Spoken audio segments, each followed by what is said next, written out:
You're listening to Dignity and Joy, a podcast from FoodShare. On the pod, we confront the systems of oppression that impact who has access to food and the land it's grown on, and who doesn't. Achieving something better will take hard work from all of us, and can only be done if we listen closely to the people who are already leading change in the way we think about food. FoodShare's Sheldomar Elliott delves into the connections between food and justice with folks who have their fingers on the pulse and their hands in the soil.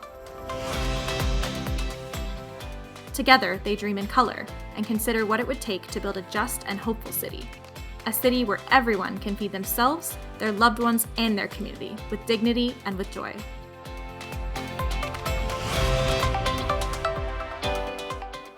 Hi, everybody. Welcome to this episode of Dignity and Joy. This is a different sort of episode from the ones that we usually do. And for folks who've been listening, often you're familiar with a one-on-one interview. But I think this time we wanted the opportunity to bring you into some conversations that FoodShare has hosted recently, because we have such a vibrant and committed community, so that we get to hear from at events, at town halls, and panel discussions. And it never feels like a dull moment. However, I think this episode is extra fun, as we'll get to explore some more of these chats with a special guest. Our guest for today's episode is Hansel Igbavboa. And Hansel is a multidisciplinary artist, a filmmaker, community organizer, advocate, and researcher. His work is steeped in storytelling, community building, activism, and social innovation.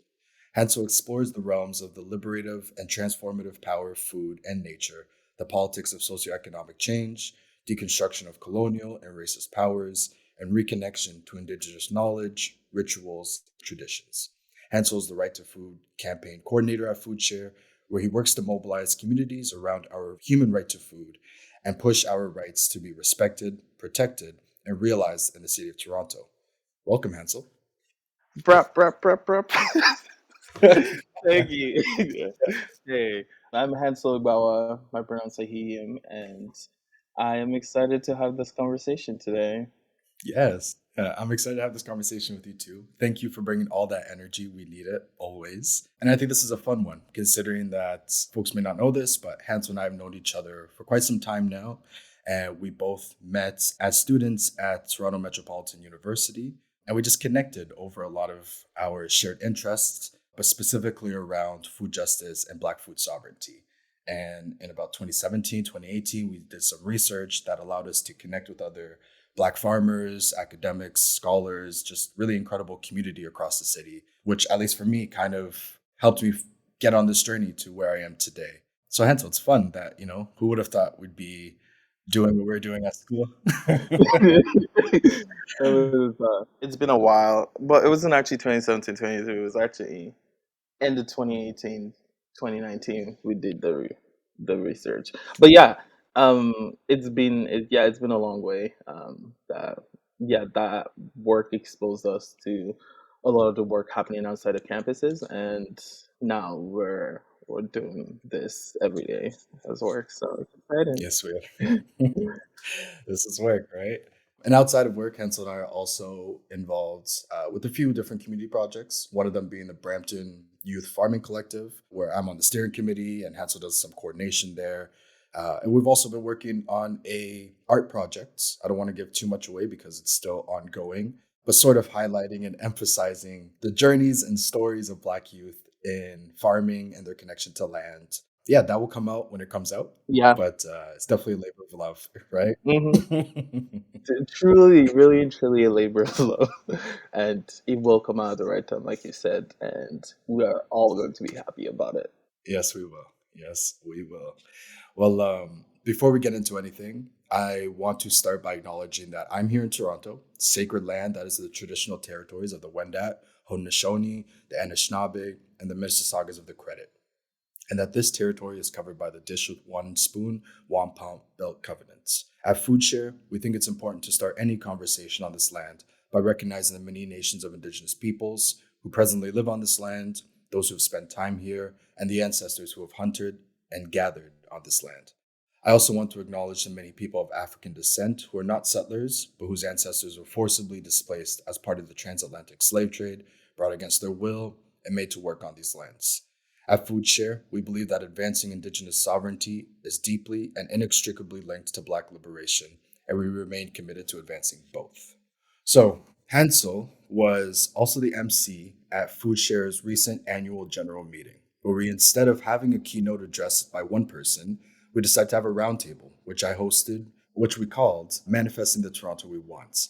We had guests from across the city, different parts of community groups and organizations, all sharing really important knowledges about the work that they're undertaking and what the future can entail.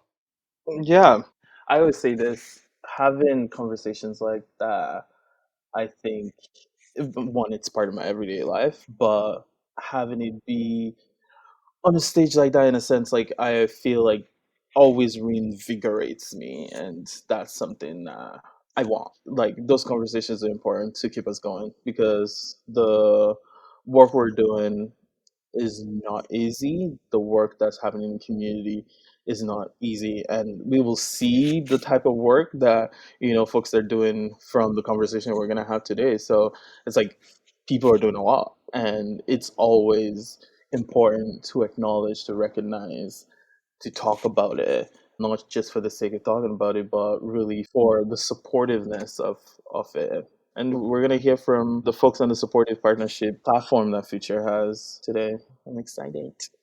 Definitely, definitely. And I'm really glad and humbled, honestly, by the fact that I got to sit with these folks. And the FoodShare Supportive Partnership platform is really a program where we can support community-led food initiatives and help them access different supports that they need to essentially move towards the goal of being self-sufficient and doing their own work.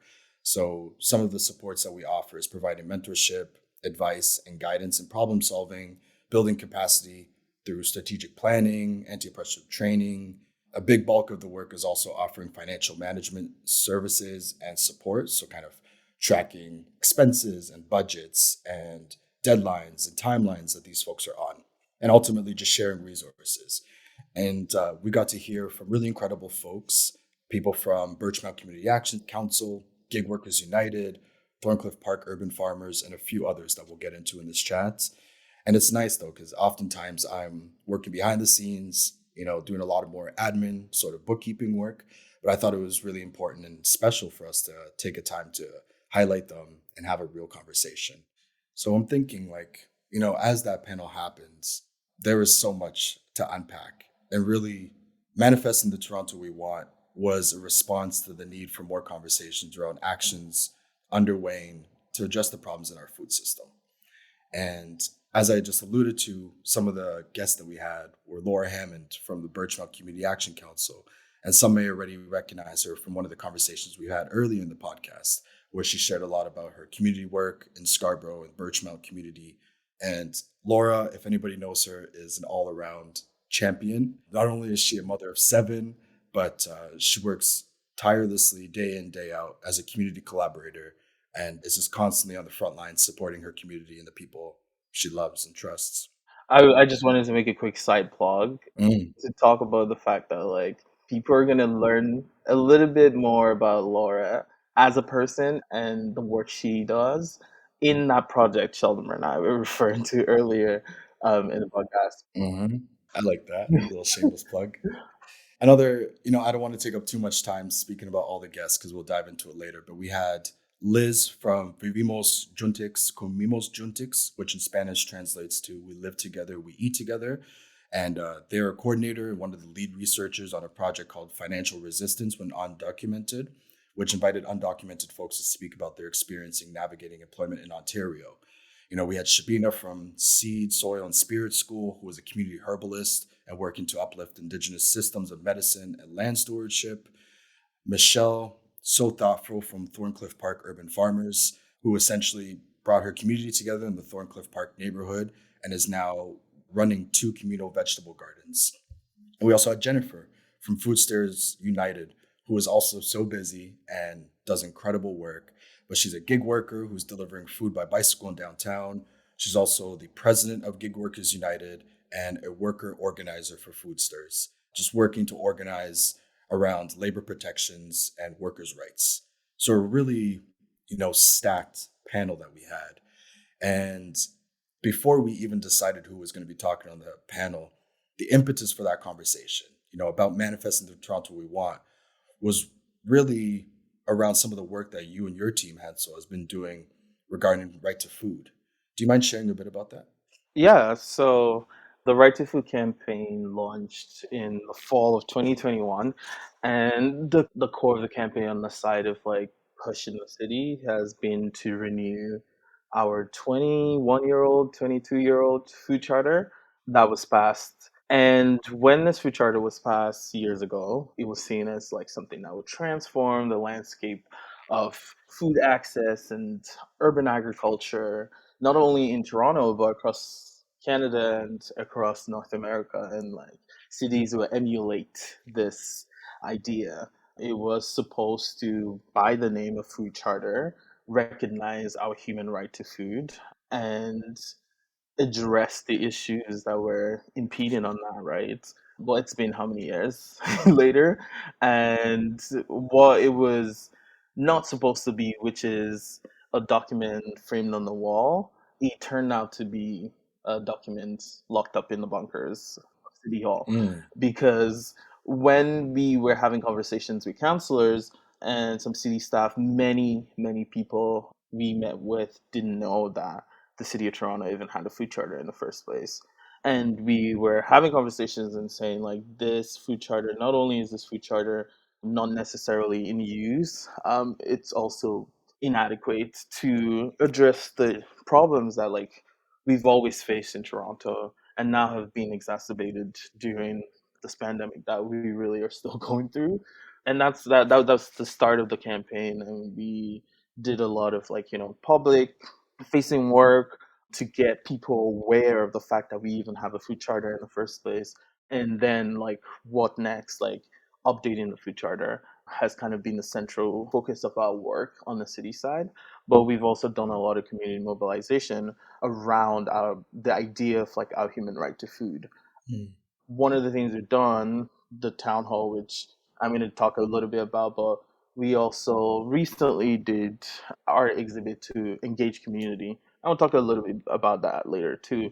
But we've done a lot of community mobilization. But starting up the campaign in the fall of 2021, we really wanted the campaign to center community voices, the folks who have always done this work, the folks who have come before us, the folks who continue to fight for the food rights of the community, the folks who continue to dream and work towards food sovereignty. And we had a lot of amazing people, Black and Indigenous folks, on the panel in a town hall style conversation. And that was, that was a great kind of conversation that happened that really like guided and led the direction of our work. And I guess like some of the major wins we've had so far in the campaign is having a motion being passed last year directing the city staff to work basically work towards like updating the food charter in consultation with community. And it's been it's been a year plus, and mm, it's been a year plus and not much has happened, but we have been consistently pushing and pushing for more. And the work is a lot of back and forth, but in all that, I think the community aspect of it, the mobilizing community around this idea and reminding us that, like, it's not even a reminder, but like creating the avenues to reaffirm that fundamental right that we have to food is important. So yeah, I'm gonna leave it at that. absolutely. Thank you for sharing that. And thank you for all the work that you're doing. And I know you and your push is not going to stop. So the city's up against a lot if they don't listen. But I know that, well, I will say for the audience, I think this is also another special episode because we have clips from some of these past events and from the AGM that we'd like to share with you so that you get a sense of some of the things that were talked about. And I know Zakaya Tafari from African Food Basket, who's someone who's leading really important food work in their community, in the Jane and Finch community for African, Caribbean, and Black folks, shared a bit about food sovereignty and his experience, where you can hear that here. So the Food Basket's an organization that's been around for 25 years, championing food justice for the African Caribbean Black community. It was founded by my parents. And being very honest, when they started this organization, I was very naive to the bigger community needs. Growing up in a family that did, we garden in our backyard, we were connected to urban farms, we would go strawberry picking, corn picking. I thought these were things that everybody did. But definitely, as I got into social work, I realized that not everybody has strong connections to food, and really understanding the importance of championing food justice and having access to cultural food. More specifically around COVID, we launched something called the Black Food Toronto program because we knew that with all the lockdowns that were happening, the panic buying that was going on, members of our community were going to suffer. They were going to struggle to find food. They were going to struggle to access healthy food.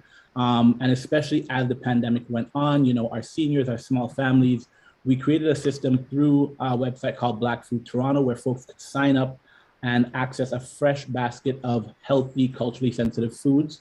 We would incorporate things like avocados, sweet potatoes, ginger, mangoes when possible, giving people healthy food. We also connected with local farmers. So when corn was in season, we'd be providing them with corn. We also run an urban farm up at Black Jane and Steele's at the Black Creek Farm. And we were able to grow things like kale, callaloo, tomatoes, cucumbers, and these are things that we incorporated into our baskets. At the height of what we were doing, we were providing support to over 500 households a week through the direct delivery drop-offs, as well as working with community partners such as CAFCAN, Taibu Community Health Center, and a number of other community partners to make sure that people had access to food. As I was able to go on some of these deliveries, it was bittersweet to see people's response to getting a basket that had these kind of healthy food in it. Being so thankful and so grateful to be able to have access to food. And, given the Toronto Food Charter, you would think that this would not be an issue, especially in a city like this during this day and age, but it is, and it's a constant ongoing issue. Yes, it is. Preach, Sakaya. Wow. I can't lie. I could go for an avocado right now. But I think I think that speaks to the importance of healthy, culturally appropriate food, and in his words, sensitive food. And I could imagine during the pandemic like that, like the need for that was just exacerbated tenfold. And also what I hear in what he's saying is like the importance of getting others involved in securing healthy food is also so essential to keeping this work alive. So I know Hansel, at that town hall that you folks did, you asked people to share their thoughts to a prompt, all right, around imagining a future where we can all access foods in the ways that we want to. And what does it look like? And what does it feel like? And I recall the responses were so rich and varied. I remember hearing things like, folks saying reduced their miles that their food has to travel so people can grow their own food on a balcony, on a roof, or in a garden, or teaching people how to harness and collect rainwater, how to collect seeds. Seeds are life. Community kitchens, gardens, food forests, gatherings to eat together at all times of the day. I sign up for that one 100%. But these other ones here too, like having a loving relationship with culturally relevant food and our bodies. And last but not least, land back.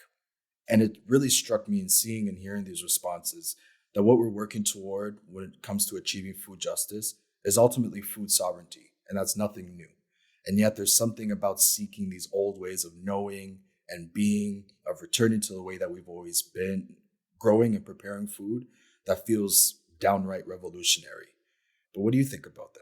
Yeah, before I say what I think about that is I wanted to to pause and rewind a little bit back to what Zakaya had said about the work that is happening in African Food Basket, and I think it's important to recognize the scale of what was done. Mm, Like got one of those boxes every week, and I was organizing like we African Food Basket to providing those food boxes for Black students in Toronto. mm, It started off with providing food for students in TMU, but then we expanded it to like outside of like TMU, Toronto Metro, and to other students. Like they were delivering boxes like every other day, like to so many people. mm, I know that like even delivering boxes to just the number of people on the list of people that we provide the boxes to was already so much people, let alone like how many different community organizations they were working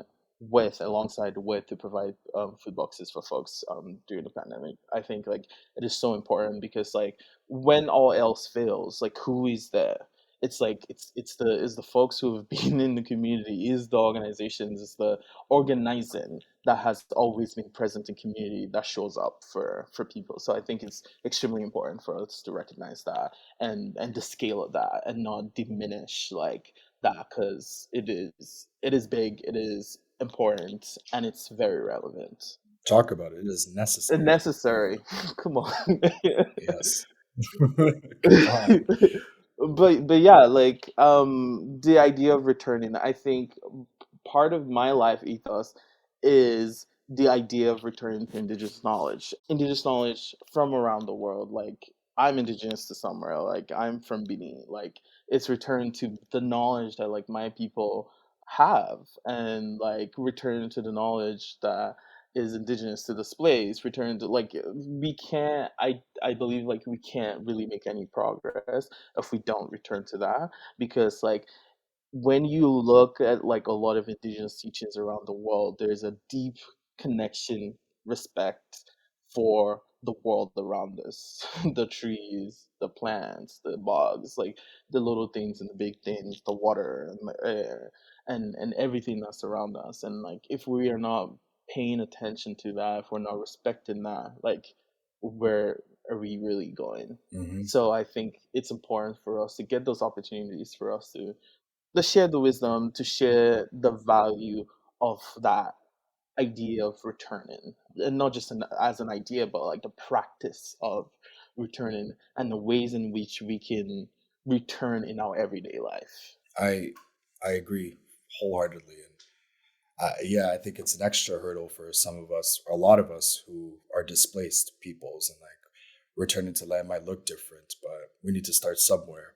And I know that some of the conversation that happened on the panel, I asked the panelists what ways do they see that returning happening in their own lives, and a lot of the conversation was about how we share and value wisdom, sort of what you're just talking about now, like how do we reclaim those knowings and those knowledges across generations.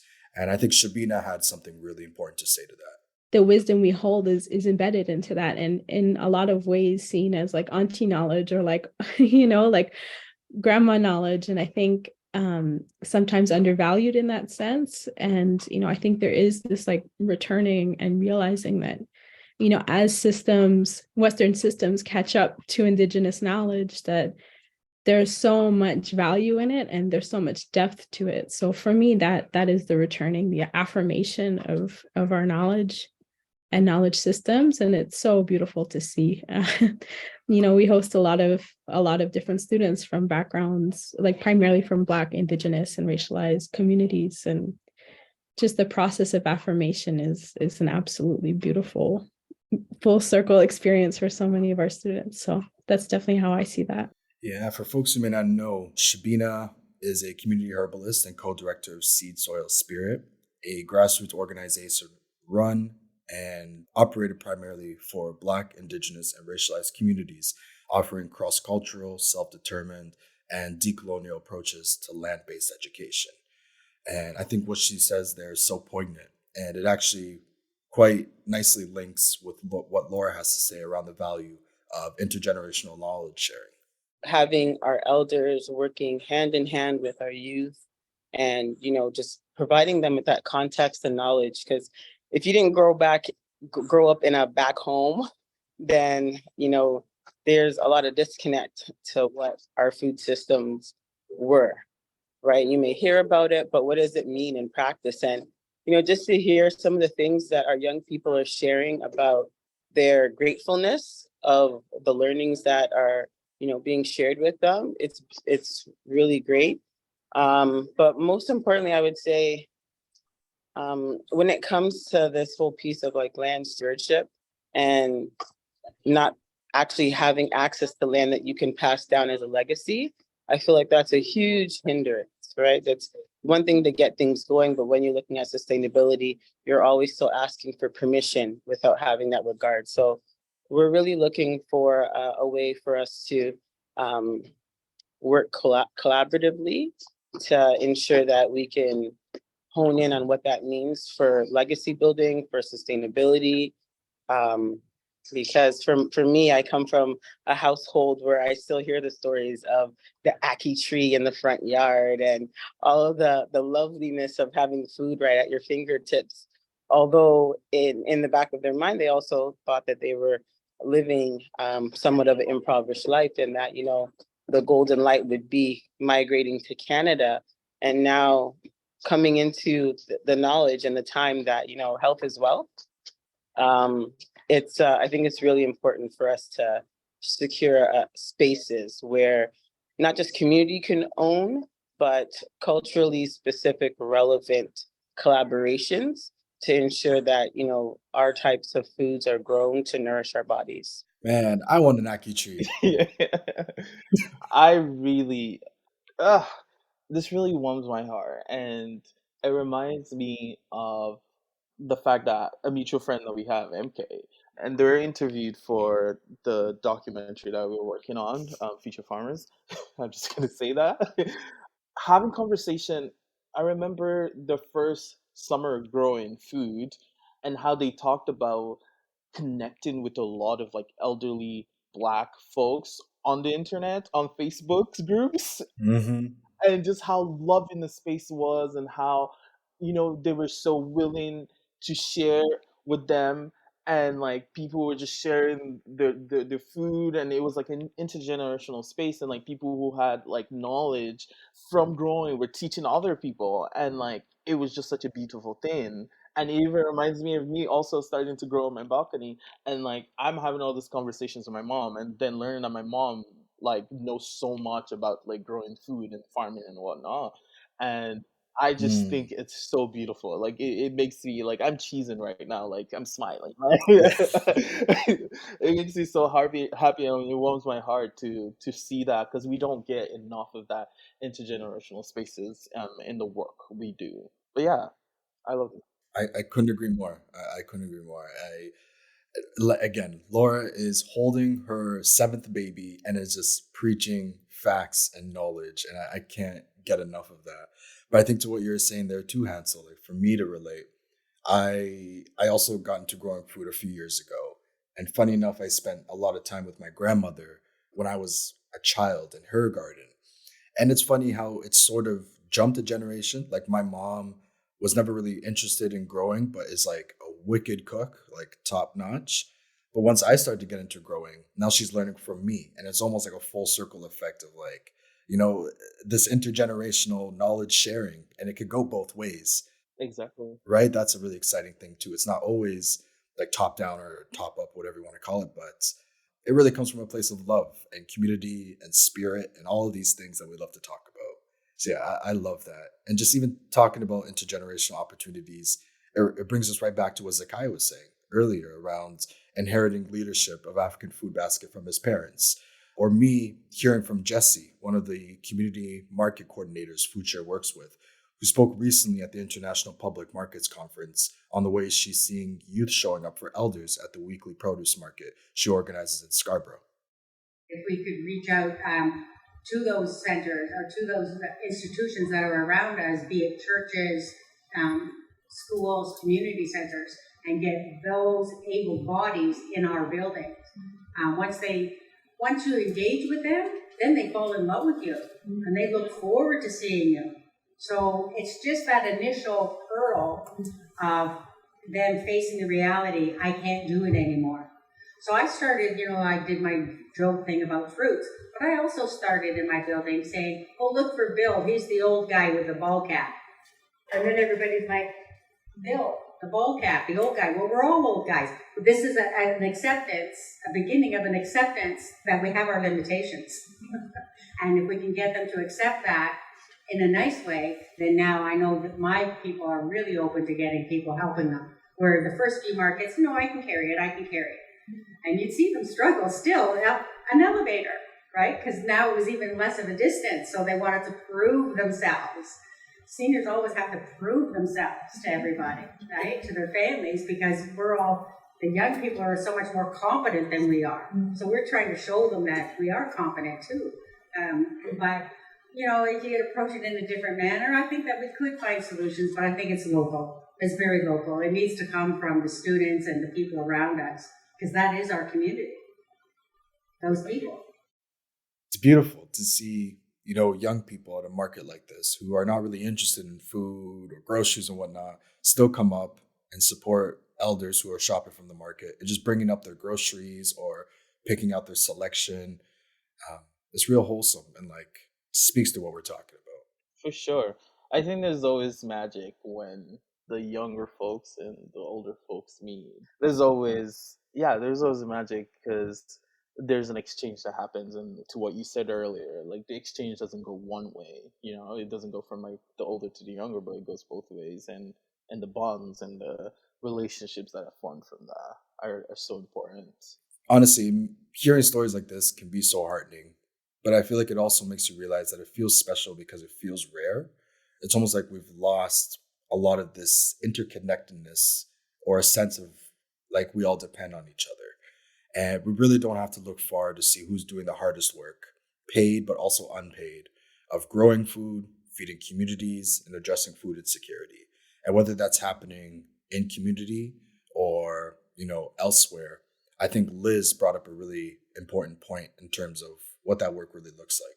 It should also be said which land is being used for cultivation, where the land was taken, where it was stolen often, but also to talk about who are the bodies that are working those farms, right? Who are the migrant workers who are growing your food and feeding farmers? Because I know that the Weston family is not out in the fields with the bad air quality out there. They're not the ones who are laboring. It's migrant workers, it's racialized folks who are doing the really hard work. And I think that talking about those topics and bringing them to discourse or mainstream discourse or talks with your family, as in saying it's not Canadian farmers, it's people who are being taken advantage of, who often become undocumented, who are in risk of deportation because if their employer doesn't like the way that they're fighting for basic human rights, they could be sent back to their home countries, which is really, really sad. But I also wanted to share this idea that BJCJ asked is that we're not going to ask the government to do things for us. We are going to organize and create these safe spaces for us because we know what we need. We know the kind of spaces we need. And to have those connections with not only undocumented folks, but with other migrant-led groups, with other grassroots organizations, with other indigenous folks who are from this territory or from other territories around the world is so meaningful because this method of knowledge sharing is what is going to get us through, is what is going to be revolutionary.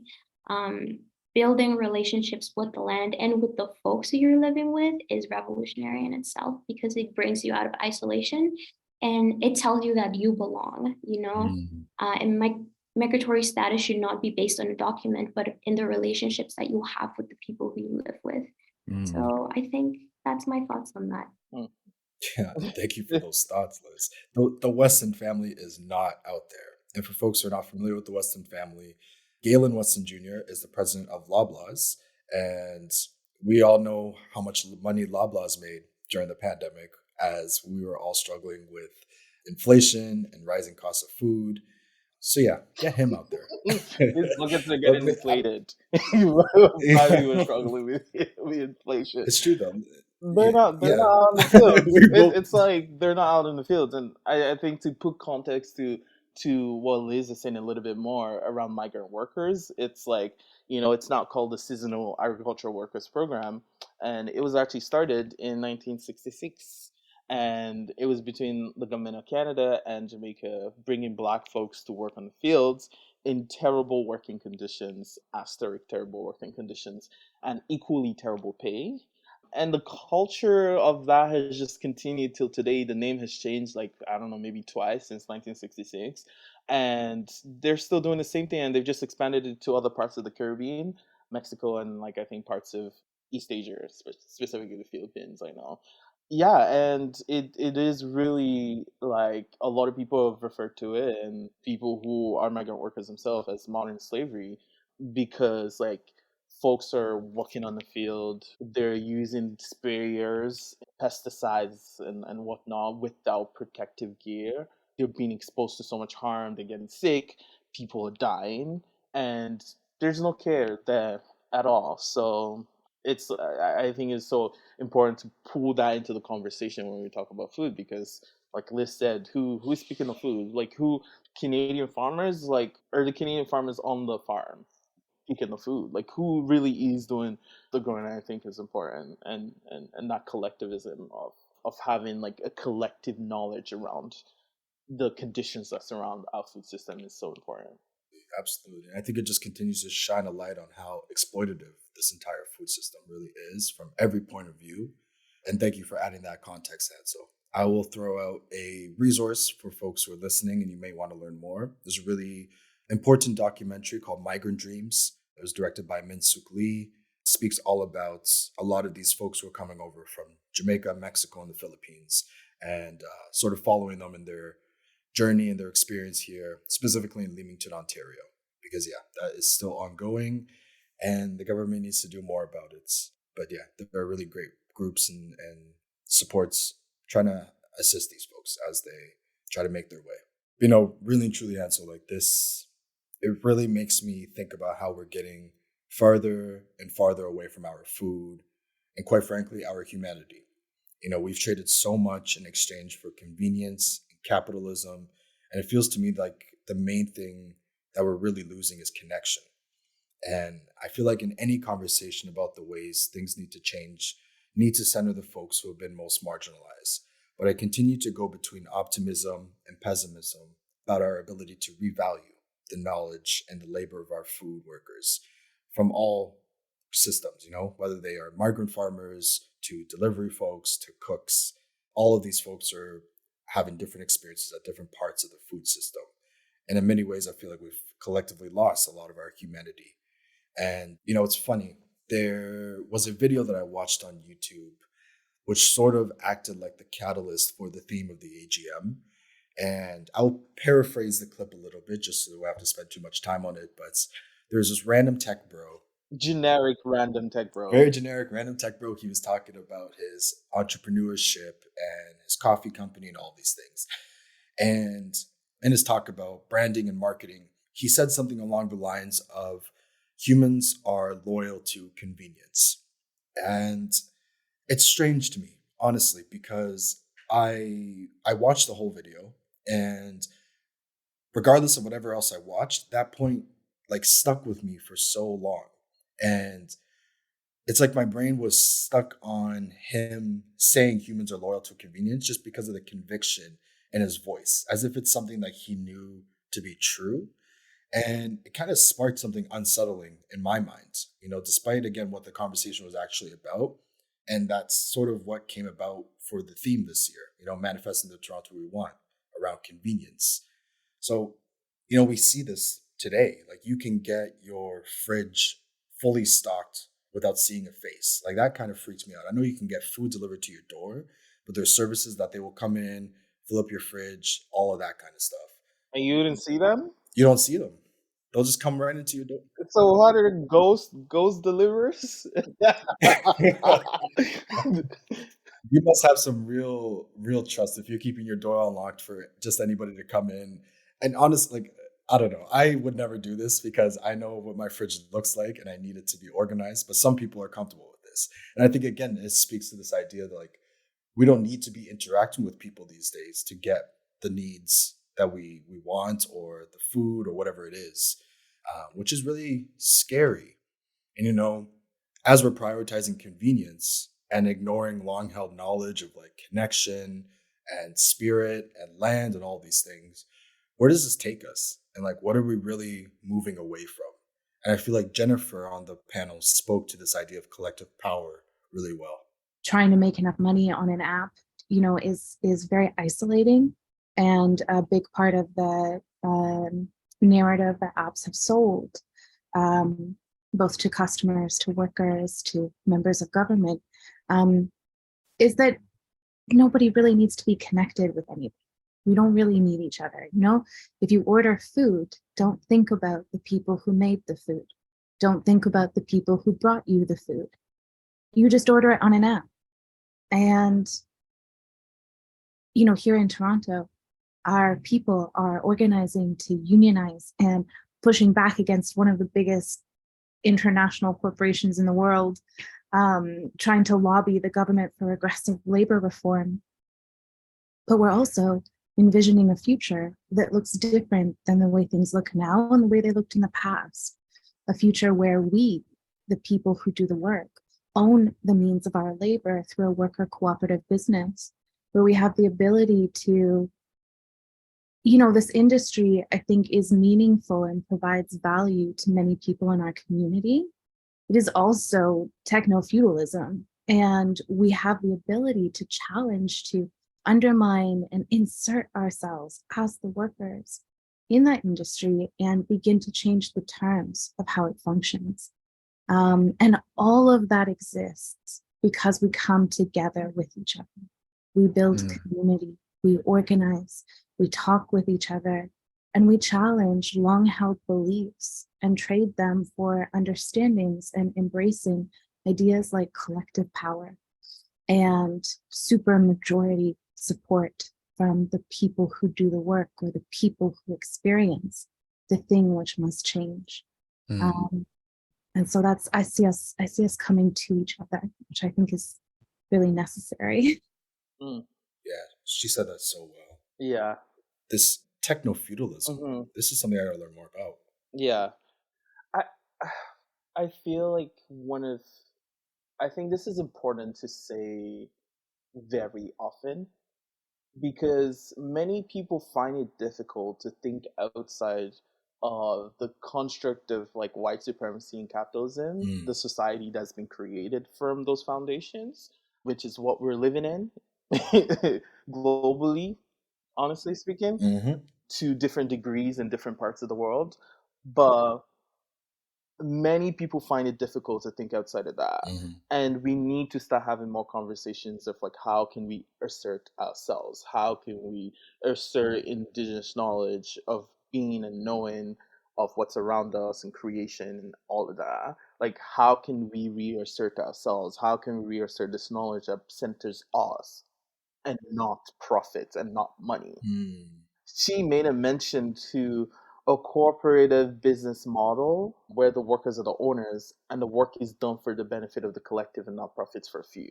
I think really highlighting things like that is so important, because like a lot of us need something to help us go along in imagining of ways that we can exist outside of like what we're already existing. We don't have to be workers working for the profit to line the pockets of a few people when we could be working for ourselves. Like, why aren't we working for ourselves? Right. It is like a deep condition that takes a lot of work to like, I think unlearn is a nice way to put it. Like there's a lot of work to really tease out all of those ways of learning that we've, been conditioned to understand.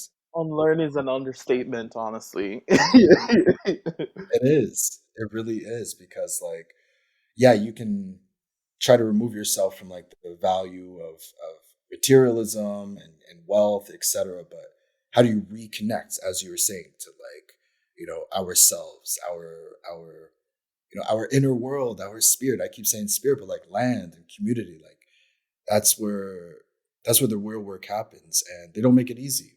They definitely don't make it easy. They don't. I think Jennifer put that so well, but Michelle also brings up a really good point around newcomers coming into a city like Toronto who are feeling lonely, isolated, and a sense of despair. Like a lot of people in my neighborhood, I also feel that sense of hopeless, a lot of us economically, we're just struggling.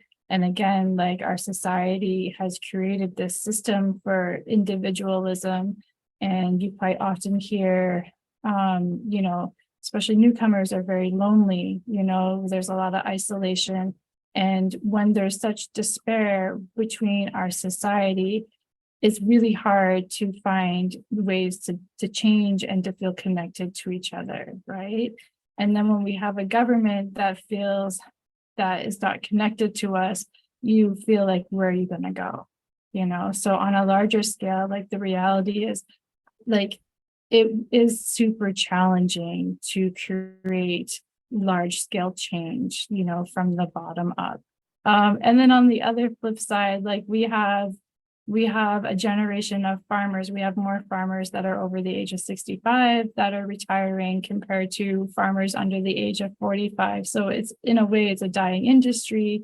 And, we have, developers wanting to grow onto their, on their farmland. And these farmers are also inheriting like massive acres of land that they can't manage. So we're at a point where like, realistically, AI is going to be farming for our commercial farmers, So I think it's very difficult to create change. And, you mentioned our terrible election, but the problem is like leadership is essential. Yes, it is. And I think that's such a timely thing to say while Toronto is dealing with the real refugee crisis in terms of displacement and housing. Yeah, the federal government literally has Black people who are seeking asylum on the streets of Toronto. Like, let that's it. Let that sit, please. It's like, and oftentimes, like, this is a conversation that's had so many, a lot. Like, Canada probably has the best PR of all the Western countries. Like, their PR is top notch because this country is always seen as like progressive, da da da, and like everyone is welcome. Like, take care of newcomers and whatnot. But here we are going through the same things, and I think what's happening right now with refugees being on the street is so important to recognize, because that same Canada, and I think is important, attaching it to what Michelle had said, is like there's an aging population that's dying out. The people that are dying out, and Canada is dependent on immigration to quote unquote fuel its economy. You do all the things to attract people. I mean, one, you're stealing from them. There's so much to talk about. Canadian mining companies on the African continent. Oh, You're doing all this to there's people coming here seeking asylum, and you have a hand in why they're here. A huge hand in so many different aspects, and this is how they get treated when they get here. And it just goes to again, like, even going back to how migrant workers are treated, how like Black and Indigenous folks are treated in this country. Like, it shows. Like, it shows. So anytime we talk about government, let's always remember that they He's hot over here, folks. He's hot. But this is real, right? Like, this is so real. Like, we don't, even before we had asylum seekers coming here, like Black and Indigenous folks are experiencing disproportionate rates of food insecurity, housing insecurity, job insecurity, etc. And the Canadian government is to blame for all of this. And it's part of this fragmented, sort of fractured society that we live in, that is, again, foundation is colonial, white supremacy, capitalism, and trying to make a living and surviving in this country. It ain't easy, to say the least. And I think Lori, from the town hall that you had, Hansel, has something to say about this. I think it comes down to like, what does reconciliation look like when it comes to food sovereignty and food security? Reconciliation is a big word right now. It's a bit of a buzzword, I think, that we're seeing across Canada, in cities and towns, and how people can do it. And it isn't just about wearing an orange shirt. It's not about going out and making sure your kids all have orange shirts on Orange Shirt Day. It isn't about making sure that you're just saying that you're thinking about reconciliation. There's ways that it really is impactful. And I think one of the big things to think about with Indigenous people and food sovereignty is that us being able to control our own nutrition and our own, like just our own access to food and our own access to wellness in our community allows us to continue that role that we have as stewards of the land, right? And making sure that the land is taken care of and that it's all interconnected. So, I think one of the things is that we're seeing is that in our community, we have a lot of focus on wellness from social service agencies and support networks and that. But what we also see is a pretty fragmented and at times like piecemeal system of how to access food. A lot of different organizations offer food bank and food support, but it really is coming from a lot of places like Second Harvest and Daily Bread and donations, and it often can be that dented can approach of out of the kindness of my heart we're donating this, and it's expired food, and it isn't really allowing for that opportunity to be on the land and grow the food and understand where the food comes from. Like, we have opportunities to have gardens that exist, and we definitely do have some really interesting Indigenous garden projects that are happening in Toronto, and food being grown and sourced that way, and some land-based stuff. But I think it's that collective approach as a community together. And within Dashmawan, like what we've done is we've done a lot of harvesting and a lot of foraging on the land and brought that back to the elders and heard their wonderful stories. We had an opportunity where we made lilac cake and harvested lilacs right from the trees, and the elders talked about it being something that they remembered as eating when they were children in the residential schools, because they didn't have access to sweet stuff, and they would just suck on the lilacs to get that essence and that fruit, that sweet flavor. So we made cake for them with lilacs baked into it. And, it really was a nice memory that they shared during a time of immense sadness. I think the other thing is that we're dealing with so many different issues within our community that nutrition is the center of, right? Like, we've had to deal with poor nutrition, from lack of access to good land to grow things on. We've had issues with residential schools, Indian hospitals. Nutrition has been used, and food has been a weapon that's been used against us. And I think the city, in their big movement to look at reconciliation, often ignores the idea of what does food and food security look like in the middle of all that, and how do we address that in a larger way than just putting a word like reconciliation in something like a food charter or a food plan. It's wild, honestly. Like, I'm thinking, first off, if I mean, you should know already that food is political, but if you've gotten this far into the episode and you're still wondering, food is absolutely political. But it's really just, again, sinking in this idea of like connection, and connection to everything is really what is missing. And as we dream of a new future, and going back to the theme for the AGM, like manifesting a Toronto that we want, we have to figure that out. We got to explore that. And I know Toronto has a new mayor. Shout out to Olivia Chow. She won that. And I know there's a lot of folks feeling a renewed sense of hope. But, I'll throw this back to you, Hansel. Are you hopeful? Are you hopeful with this? You take the words. I'm hopeful in the ways that of my connection to my ancestors and to all the fighters that have come before me, and all the people who have done the type of work that I do and I want to do. I'm hopeful in that sense, because you can never take that away from me. Am I hopeful for what the government can do? If I don't only you know. could see. You want to answer that question? like blank. Blank. You can fill in the space. Yeah, I don't know. Like, there's my answer. It's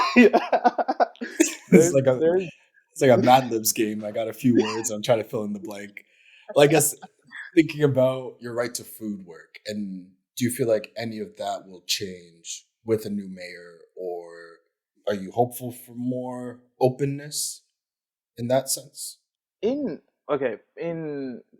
kind of continuing what I just said earlier, community work will always happen. Community work will always exist, and I love that. Like, a lot of people made mention to this on the panel that happened in the AGM and also the town hall.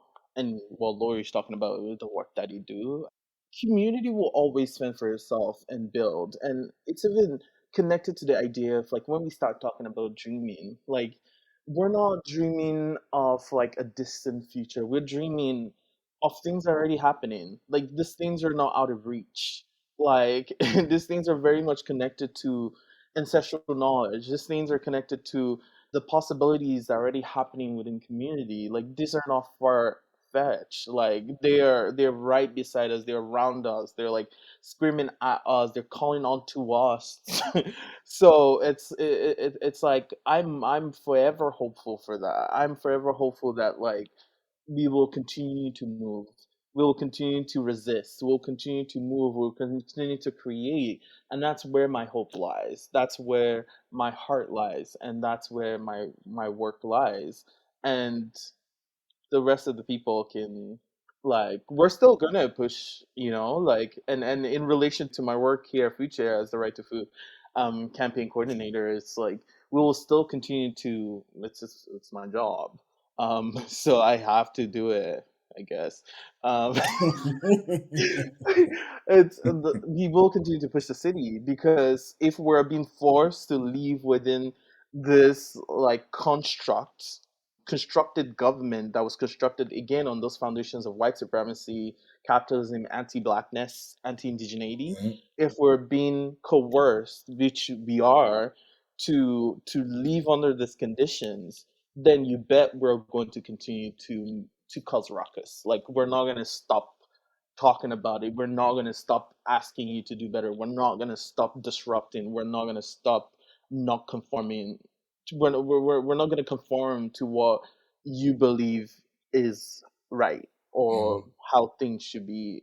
So that's really that's the answer to that question. That's a great answer. Thank you for that.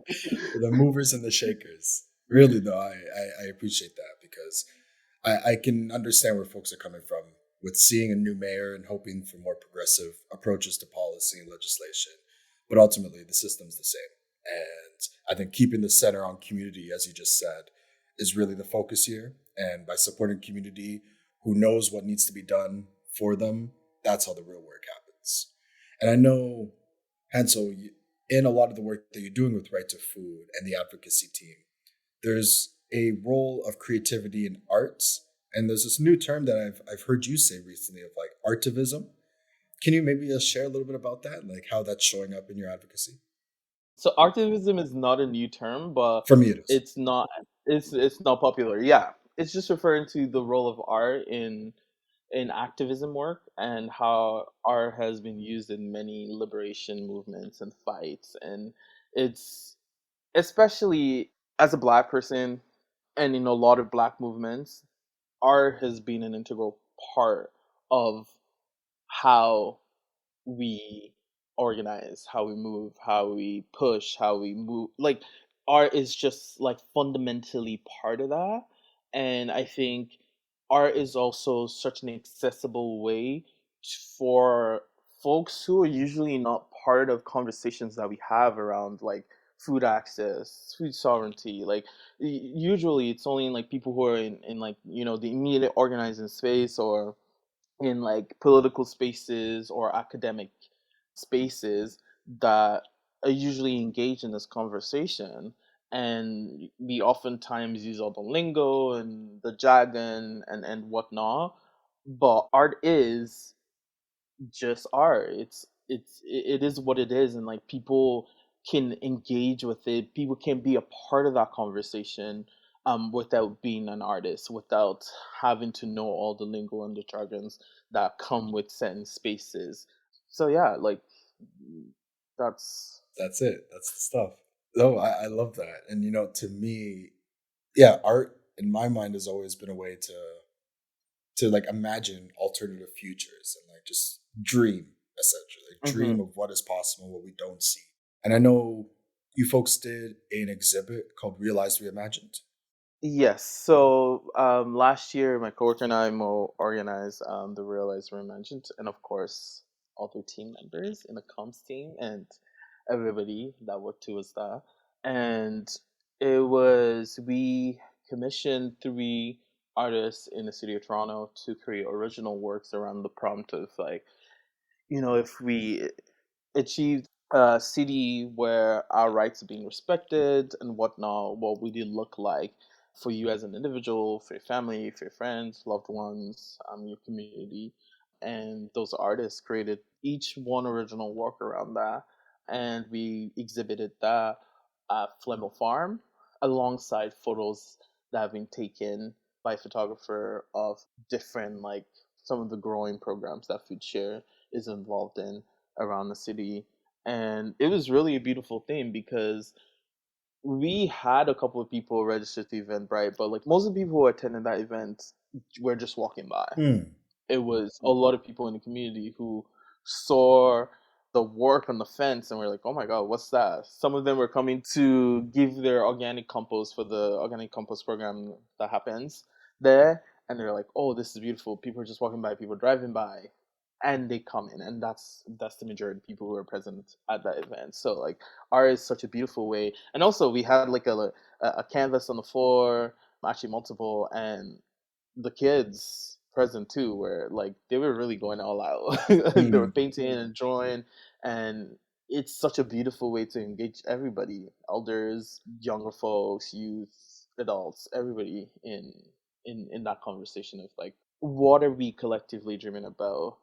And something we had was a response board where we had the prompts on those boards, and people could write on like sticky notes and like paste that on. I think things like that are beautiful because we can then see like what the collective dream of the community is. We often times think that we're alone in our thoughts, in our dreams and aspirations for what our world should look like. But the honest truth is that like if you're thinking it, many people are. And it's like, how do we get that collected? Art is a beautiful way to bring that together. Yeah, thank you for that. I actually really love that project, and I wish I was there to see it. But as you're explaining it to me, I'm taking in that like that event alone touched on a lot of the things that we've been talking about throughout this conversation. Like you had art, which allowed folks to dream and like imagine, that connection piece with community of people of all ages and backgrounds, whomever. But I think also the solidarity piece of like understanding that communities working together and like Black, Indigenous, racialized, whomever, coming together for a collective dream that works for all of us. And as we're starting to wrap up this conversation, I think Shabina touched on this really quite beautifully during the panel. I grew up in the restaurant industry. My family came over as refugees, and that's kind of where everybody landed, right? And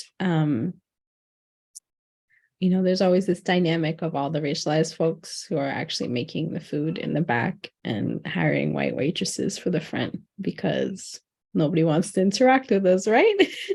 And I think for me, that informed my understanding of a lot of the world, right? It's not necessarily what you're doing or how much you know, it's how you present and how people recognize how you say it. And that's the world we live in.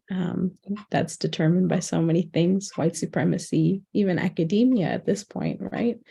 I mean, I remember being asked to speak at a conference where people were asking academics to speak about migrant workers. And when we had suggested actually workers who are organizing to come and speak, the answer was no.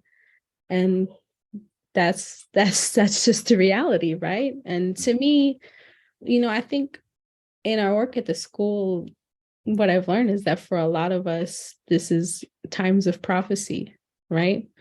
We're told this is the moment where people from across the world are coming together, and our sacred responsibility is to be able to figure it out. And to me, I can try to beg people to care about people who are brutalized by this system, but the reality is that feels a lot like wasting time.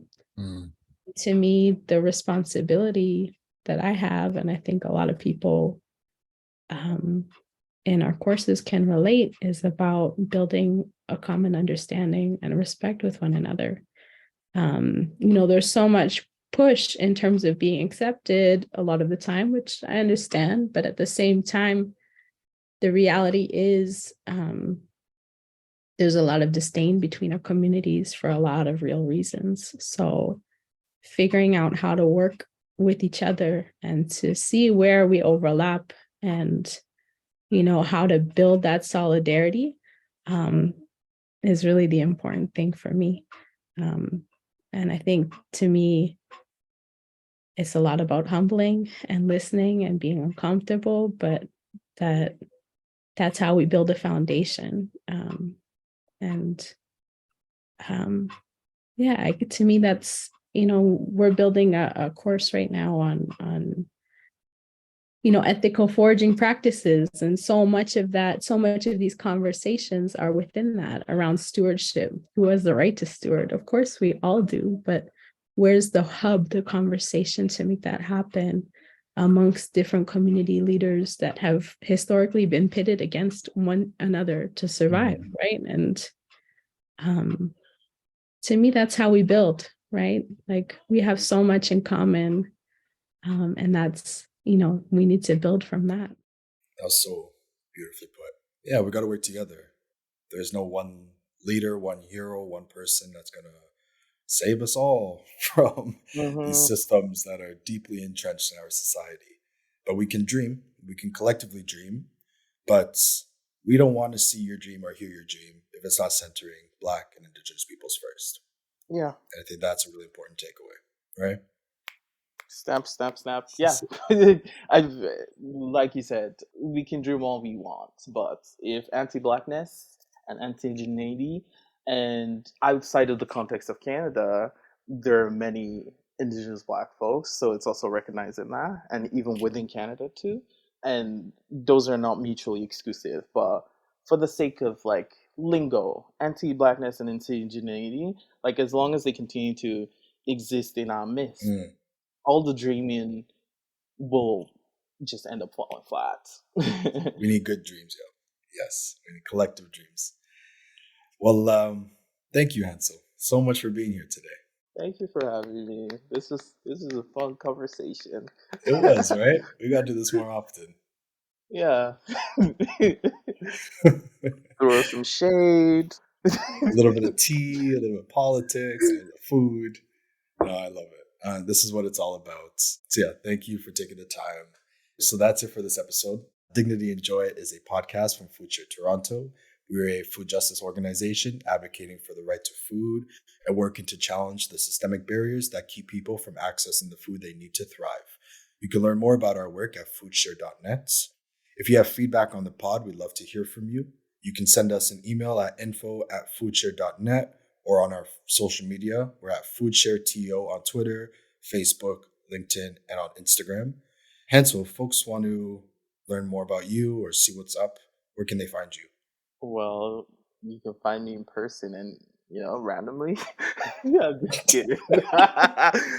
I mean, on Instagram, my first and last name, Hansel Igbavboa, but I don't be posting, so just find me on other people's Instagram, I would say that. But you can follow me, and when I finally start posting, then you see what I'm up to. It's a rare occasion, but yeah, you can find them if you can find them. But listeners can also check out the virtual art exhibition around the right to food at realized-reimagine.net. And you could watch the full conversations we also pulled clips from on our YouTube channel, so you can just search for FoodShare Toronto. Big ups to all the speakers, all the people whose clips we use. Lori, Zakaya, Shabina, like everybody, Laura on the podcast, I think. All amazing, powerful, conversations. Absolutely. I couldn't say that even better. Like these are the folks who aren't waiting around for government or anyone else to address the harm that's being done by our food system.